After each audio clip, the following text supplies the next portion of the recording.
छठे आसमान पर हजरत मूसा से मुलाकात हुई, सातवें आसमान पर गए, वहाँ हजरत इब्राहिम खलीलुल्लाह से मुलाकात हुई। सुभान अल्लाह।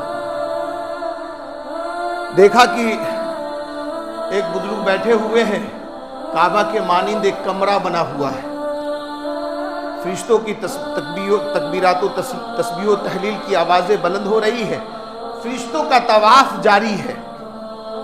पूछा जिब्राइल ये क्या है? कि या रसूल अल्लाह ये 7वां आसमान है जहां आसमानों की गिनती ख़त्म हो गई। या रसूल अल्लाह ये क्या है? कहा ये बैतुल मामूर है। क्या है? बैतुल मामूर है, वो ज़मीन का काबा है, ये आसमान का काबा है। सुभान अल्लाह। ये बुजुर्ग हज़रत इब्राहिम खलीलुल्लाह है, इन्हें अपने काबे से बिछड़ जाने का गम था। अल्लाह तबारक व ताला ने उस गम को दूर करने के लिए आसमान का काबा बना के दे दिया। कहा हर वक्त यहाँ तवाफ जारी रहता है। और अल्लाह के रसूल को जिब्राइल अमीन ने कहा या रसूल अल्लाह, जो फरिश्ता एक बार तवाफ कर लेता है, अंदाजा लगाओ फरिश्तों की गिनती का, कितने फरिश्ते अल्लाह ने पैदा किए। जो फरिश्ता एक बार तवाफ कर लेता है, कयामत तो आ सकती है, दोबारा तवाफ का मौका नहीं मिल सकता है। सुभान अल्लाह। आज हमारा हाल देखिए, किसी को अल्लाह ने 2 मरतबा अपने घर का तवाफ का मौका दिया है, किसी को 3 मरतबा दिया है, किसी को 4 मरतबा। और एक हज़रत अल्लामा मौलाना अबुल हक्कानी साहब क़िबला बहुत बड़े ख़तीब थे, वो बताए थे एक मरतबा तकरीर में तकरीबन उनको 37 या 38 मरतबा अल्लाह ने हज बैतुल्लाह का मौका अता फरमाया था। सुभान अल्लाह। अब सरकार वहाँ से आगे सफ़र किए, सिदरा एक मकाम है सिदरा, जो जिब्राइल अमीन की आखिरी हद है, उससे आगे जिब्राइल नहीं जा सकता। सरकार वहाँ से आगे बढ़े, जिब्राइल अमीन ने साथ छोड़ दिया। कहा जिब्राइल क्या बात है, कहीं दोस्त भी दोस्त का साथ छोड़ा करता है, सफ़र में तो साथ देना चाहिए, तुम यहाँ से आगे क्यों नहीं जा रहे हो? अर्ज़ किया या रसूल अल्लाह ये मेरी आखिरी हद है, यहाँ से मैं आगे नहीं बढ़ सकता। कहा क्यों नहीं बढ़ सकते? कहा इसलिए नहीं बढ़ सकता कि यहाँ नूर है, अल्लाह की तजल्ली है। अगर मैं बाल के सरे के बराबर भी इससे ऊपर गया तो अल्लाह की तजल्ली से मेरे बालों पर जलकर खाक हो जाएंगे। अल्लाह समझ। जिब्राइल अमीन ने कहा, सरकार का साथ वहां पे जिब्राइल अमीन ने छोड़ दिया। कहा जिब्राइल आ जाओ, आज तो मेरे साथ हो, आ जाओ। अर्ज़ किया या रसूल अल्लाह आपकी नवाजिश का शुक्रिया, लेकिन मेरी आखिरी हद है, यहाँ से मैं आगे नहीं जा सकता। सरकार आगे बढ़े, फिर दिल में न जाने क्या ख्याल आया, पीछे पलट के कहा जिब्राइल याद करो वो दिन जब हमारे जद्दे अमजद हजरत इब्राहिम खलीलुल्लाह को नमरूद ने आग में डाला था, तूने हजरत इब्राहिम खलीलुल्लाह से क्या कहा था?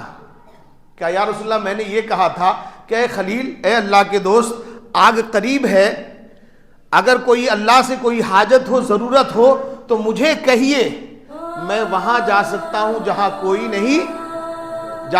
नहीं, बोलिए थोड़ा सा, जहां कोई नहीं जा सकता। नींद मत कीजिए, जुम्मे का दिन है, यहां नींद आ जाती है, क्योंकि यहां अल्लाह के घर में अल्लाह की रहमत की बरसात होती है। सुभान अल्लाह। जहां कोई नहीं जा सकता मैं वहां जा सकता हूं। या रसूल अल्लाह मैंने इब्राहिम खलीलुल्लाह से कहा था कि मैं वहां जा सकता हूं जहां कोई नहीं जा सकता।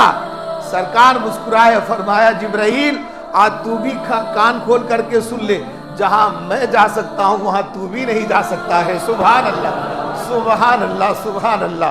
सरकार आगे तशरीफ ले गए, तने तन्हा, तमाम पर्दे हटते गए, अल्लाह का जलवा सामने नजर आने वाला था। तमाम पर्दे हटते गए।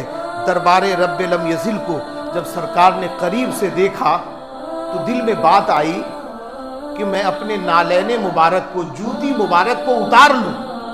क्यों? इसलिए कि हजरत मूसा कलीमुल्लाह कोहे तूर पर जाते थे अल्लाह से कलाम करने के लिए, तो अल्लाह ने कहा था कि कलीम कोहे तूर पर जूते उतार करके आना। और ये जगह तूर से कहीं ज्यादा मुतबर्रक है, वहां तो अल्लाह ने अपनी तजल्ली की करोड़वें हिस्से के बराबर, जर्रा बराबर तजल्लियत फरमाई थी। वहां हजरत मूसा कलीमुल्लाह को जूती उतारने का हुक्म मिला था। ये जगह तो वो फर्श था, ये अर्श है, वो जमीन थी, ये आसमान है, ये अल्लाह का अर्श आज़म है। کہیں جوتا اتار کر کے میں بھی جاؤں. سرکار جھکے اپنا نالین مبارک اتارنے کے لیے. آواز آئی میرے محبوب میرے پاس نالین شریف ساتھ آ جاؤ. سبحان اللہ, جوتے سمیت آ جاؤ. سرکار نے کہا اے میرے پروردگار, تو نے موسیٰ کلیم اللہ کو جوتے اتارنے کا حکم دیا تھا, وہ کوہ طور تھا, یہ عرش ہے, میں جوتے کیوں نہیں اتاروں؟ کہا یہی فرق ہے اے میرے حبیب تم میں اور کلیم میں, یہی فرق ہے حبیب میں اور کلیم میں, کہ کلیم کوہ طور پر آئے تو جوتے اتار کر کے آئے, حبیب تم میرے عرش پہ آئے تو جوتوں کے ساتھ آئے. سبحان اللہ. کہا اس کے اندر مصلحتیں کیا ہیں, اس کے اندر باتیں کیا ہیں؟ اللہ نے فرمایا میرے محبوب میں اپنی باتیں اپنی مصلحتیں کسی کو بتایا نہیں کرتا, لیکن میرے محبوب تم پوچھتے ہو تو بتا دیتا ہوں. بات یہ ہے کہ میں نے موسیٰ کلیم اللہ کو جوتے اتارنے کے لیے اس لیے کہا تھا کہ اے کلیم جب تم جوتے اتار کر کے آؤ گے, وہ تجلی والی مٹی جس پہ میں نے تجلیت نور ظاہر فرمایا ہے, وہ نور والی مٹی اے کلیم تیرے پاؤں سے مس ہوگی تو اے کلیم تیری شان بڑھ جائے گی. سبحان اللہ. اے کلیم تیری شان بڑھ جائے گی. اور میرے حبیب تجھے جوتوں سمیت اس لیے کہتا ہوں کہ اے میرے محبوب تیرے نالین میں لگی ہوئی مٹی میرے عرش کے ساتھ لگے گی تو میرے عرش کی شان بڑھ جائے گی. سبحان اللہ. میرے عرش کی شان بڑھ جائے گی. سبحان اللہ. اب گئے, بہت ساری باتیں ہوئی. اللہ کے رسول نے فرمایا کہ اللہ تبارک و تعالیٰ کو میں نے بڑی حسین صورت میں دیکھا. سبحان اللہ. اور سرکار نے